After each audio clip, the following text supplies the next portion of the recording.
అందరికీ నమస్కారం. Guntur గుజ్జనగూడలో Lutheran church ఎదురుగా ఉన్న ఇంట్లో గ్యాస్ సిలిండర్ లీక్ అయ్యి గత వారం రోజుల క్రితం ఇల్లు మొత్తం పూర్తిగా దగ్ధమైందని సోషల్ మీడియాలో మనం పెట్టడం జరిగింది.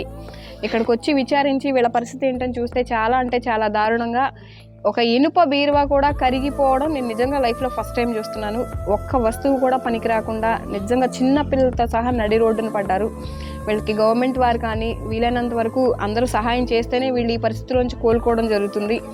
మన విజయ హెల్త్ కేర్ ట్రస్ట్కి బాబాయ్ ద్వారా సమాచారం అందజేయడం జరిగింది.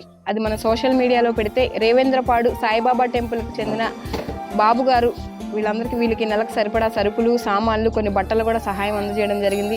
ప్రతి ఒక్కరూ ఇలా ఆపదలో ఉన్న వారిని ఒక్క క్షణం వారి గురించి ఆలోచించి ఎవరికి తోచినంత సాయం వారు అందిస్తారని మనస్ఫూర్తిగా కోరుకుంటూ ఈ కార్యక్రమానికి సహకరించిన బాబు గారికి విజయ హెల్త్ కేర్ ట్రస్ట్ తరపు నుంచి ధన్యవాదాలు తెలియజేసుకుంటున్నాము. Thank you.